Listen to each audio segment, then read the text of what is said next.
Hello out there and welcome. My name is Sharon Froshin. I am the Chief Operating Officer for the Discover Your Path U platform, where we believe that every life can teach and everyone can grow. To that end, I am also the host of this show, The Connection Sessions, in which we bring together practitioners, entrepreneurs, marketers, artists, spiritualists, mentors, and students in an effort to connect to community, learn from each other, and grow. Today, I have with me an absolute raging ball of energy who I always love watching because she is so exciting and so alive in what she does, Miss Adriana Bito, who is not only an engineer by trade, but also heavily involved in helping each of us identify our own internal mindset of being an engineer. So Adriana, thank you so much for joining us today. And if you wouldn't mind just sharing with us a little bit about your life and how you arrived at this. So hello everyone, and thank you so much for having me, Sharon. Absolutely. So yes, I'm Adriana, born in France, Paris, Cameroonian descent. So Cameroon is in Central Africa. And because I grew up in a very multicultural suburb that was kind of depicted negatively, I really wanted to prove that diversity under all its shapes is a strength, and that's how I became an engineer. And actually fulfilled my dream by the age of 24, that was 6 years ago, to go and work in Cameroon as an engineer internationally for an international company.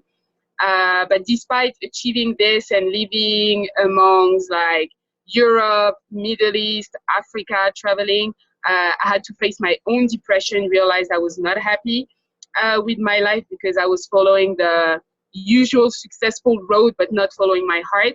I decided to use my engineering skills to actually improve my happiness and improve what I call peace for myself and for people around me. And that's how I created Honesty, which is now honestym.com. That is awesome. So why don't you share with us a little bit about what you mean by the word peace?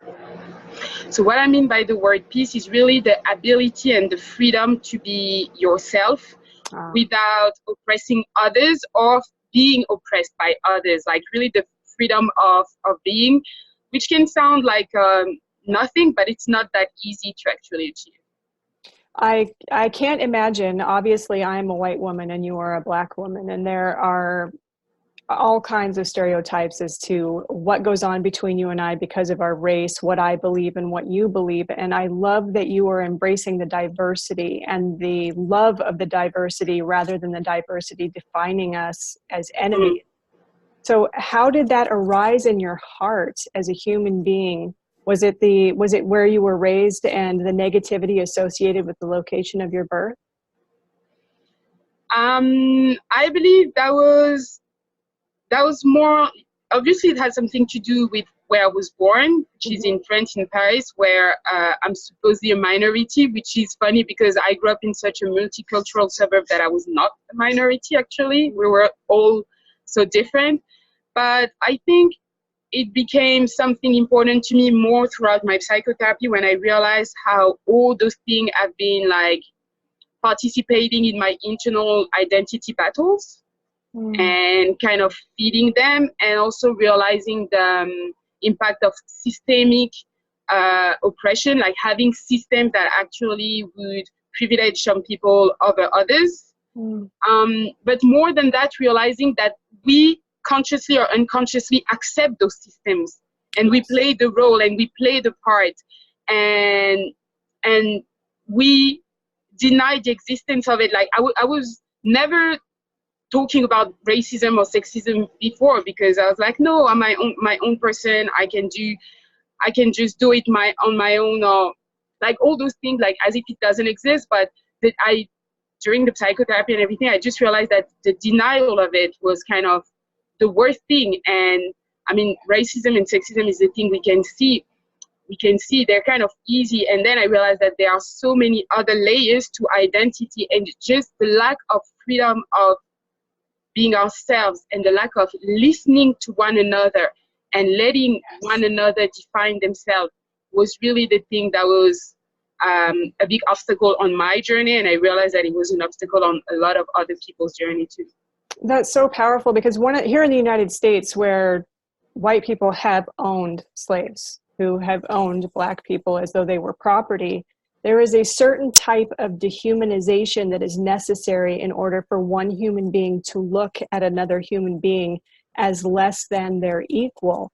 And the fighting that we have going on in this country right now is about people who were not necessarily involved in the slave trade in the United States, but who have been raised by people for whom that dehumanization was a part of their culture, and it has been passed from generation to generation. So if you were to talk to a coach here in the United States who wants to look at their own internal patterns of dehumanization as it relates to skin color, what's one of the places that you would tell them to start? I would really advise to start by listening to, first of all, listening to themselves and their identity, understanding themselves and their identity, and realize that there is not one stereotype for humanity.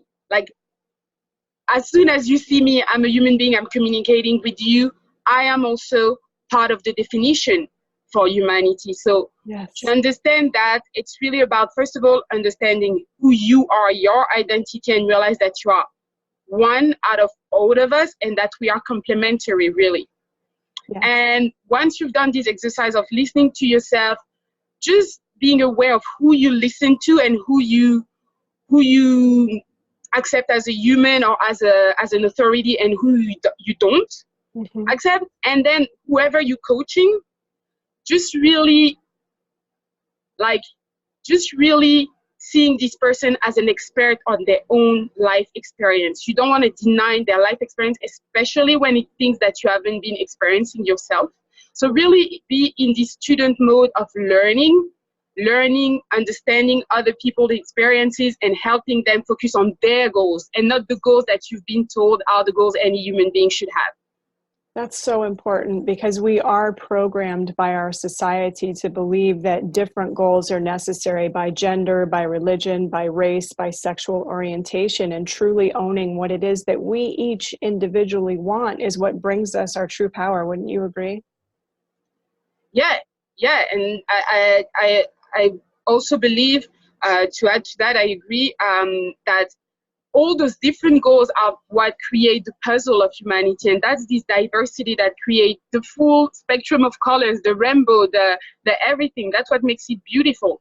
Yes. If we stick to only one way, one color, one route, we'll lose it all, because the only constant is change. I have a friend who keeps saying that. And if we don't make the most of our diversity, when the world will change even more than now, we're going to be lost, because we're not going to have all this spectrum of knowledge, all this spectrum of visions that actually allow the entire humanity to adapt to the changes that are coming. That is so powerful, Adriana, and so true. Would you mind sharing with our viewers a little bit about this online course that you have created to help people really tap more into this sense of engineering your own piece? So the online course, which is, so I'm currently actually speaking to people to understand better what is important to them. So especially conscious people and engineer by diploma, but also engineer at heart. And really the objective of the course is for me to share with you how I made my first 5 figures online, because a lot of conscious people, a lot of engineers that I speak to, they are really good professionally at their work, but they also have this personal side of themselves that they want to be recognized for, but they're still afraid that they cannot make money out of it. They're still afraid that they just need to stick to the professional self, when you actually can put both and help even more people by allowing your entire creativity to add value. So that's the objective of the course. Sharing the exact step that I took to make my first 5 figures online, so as you can do the same and start sharing your gift with no limits, with no limitation of what school has told us, or of what like usual corporation tell us, by actually finding the kind of people who want to learn both from your personal experience and your professional experience. So I hear you saying that this whole course is about empowering each individual human being to fully embody their own unique message and truth. Yes, their own honesty. That is an incredibly powerful offering, Adriana, and I really appreciate you coming on with me today to share it. If you have watched this live and like what you see, and honestly, how could you not, all of Adriana's contact information, including her website and links to her new upcoming class or to the information on it, are available in this live. This will also become a YouTube video as well as a podcast. If you liked what you saw, get in touch with Adriana, reach out to her, find out how it is that she can help you become the engineer of your own happiness so that your power is no longer associated with external societal structures, but rather with your own internal truth. So thank you again so much, Adriana, for joining me today. It has really been a pleasure meeting you, getting to know you, and really enjoying what you're creating here. If you see this video after we're no longer live, please just go ahead and drop us a hashtag replay. Let us know that you were here. Reach out to Adriana, start a conversation with her, give her the opportunity to connect with you. So thank you to everyone who watched. Thank you, Adriana, for being here with me. It was truly a pleasure. And as always, we'll see you guys tomorrow, same time, same place. Thank you. Bye-bye. Thank you, Sharon. Bye-bye. My pleasure.